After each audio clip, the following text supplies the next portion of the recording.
But one of the central components of this paradigm is represented by the so-called network music performances, and for this we need network music performance systems, which aim at enabling geographically displaced musicians to play together in a realistic way over the network. The problem is this word, realistically.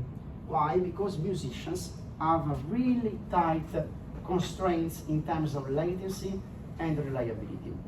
In order to play together over a network, it has been demonstrated by several studies that musicians need to exchange the content in matters of milliseconds, up to 30 milliseconds. This is a threshold above which musicians can't play synchronously. And also the jitter, which is the variation of the latency, needs to be kept constant and low. And more importantly, also the sound for musicians really need to be satisfactory in terms of quality. And what does it mean? We need to have a highly reliable channel with minimal packet losses, okay?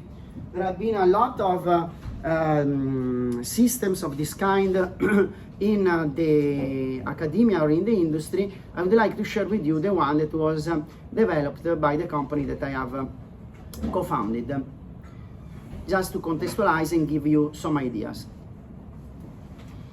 Now it is called Elk Live.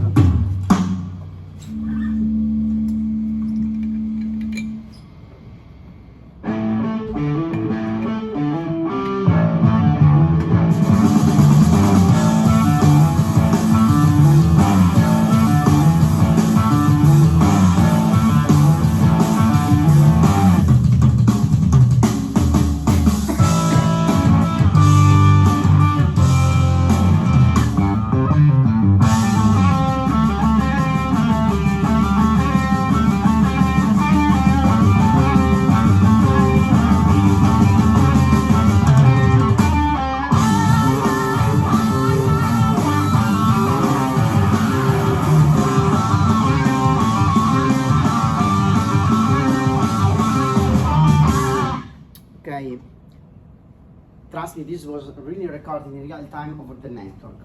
The network was reliable enough, was ultra low latency, dedicated network, and things worked well.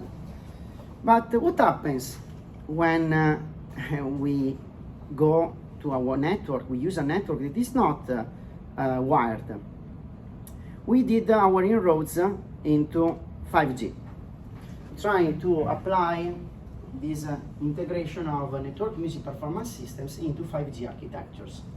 We first focused on designing at the theoretical level some kinds of architecture supporting this novel application, and then we actually implemented what we designed and what we simulated at the numerical level. What happened? Okay, first of all, let me laugh with you. This is, trust me, it is a wireless project, okay? You might not be convinced because there are a number of wires, but it is. This is the base station, these are the CPEs, and what we did is we tested a number of configuration between 2 to 10 devices, exchanging between themselves the musical content in real time.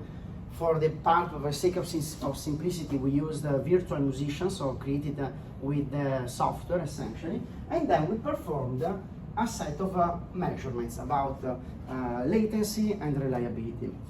We tested condition with the traffic and without traffic. We tested condition with slicing and without slicing. Long story short, my conclusion is that yes, 5G is a promising technology for this kind of challenging, time-sensitive applications, but we are not really there yet. My results say that using state-of-the-art equipment at hardware level, configured optimally, still there is room to improve the hardware and the software. And the true story is that the specifications of 3GPP and similar bodies are not met by the industry. So we hope that 6G will solve the problems that 5G didn't really tackle until a concrete solution. But we also are trying to do something more. We are trying to integrate the oral representation of the space shared virtually by musicians into the network music performance systems. So the musicians playing together at a distance will feel immersed in the same room, and also you can virtually position the sound sources corresponding spatially to the various musicians. This is the field of spatial audio. In a simulated context, we demonstrated that musicians would actually prefer this situation of having an aural representation that adheres to reality compared to what network music performance systems offer today, which is just a mix of, in terms of stereo channels, of the contributions of the all musicians. And this is really challenging to integrate at the technical level network music performance systems with algorithms for spatial audio. I don't go into the details, but notice that one of the main points is to keep the overall latency as low as possible. And these algorithms for spatial audio increase the latency because they take time. We analyzed a number of tools for spatial audio, and we arrived to find the one that optimally optimizes the latency. And we arrived to 0.33 milliseconds. And for you, may not seem so big, but for us, 0.33 milliseconds is a lot. Why? Because 0.33 milliseconds correspond at the speed of light to more or less 100 kilometers. So having this or not will decrease or increase the possibility of reaching a wider area of musicians. What we are also trying to do is to bring this concept of network music performances linked with the spatial audio representation into the realm of 5G.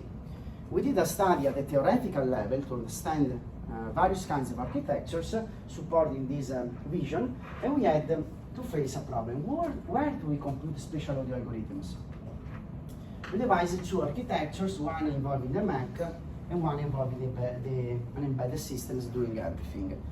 Long story short, we found that embedded architecture, well, there is the binaural rendering, the audio mixing, and the network music performance system together, well, will cost less in terms of latency and will allow for longer jitters, which means higher reliability, but they need to cope with all the computations, which an embedded system might not be able to do.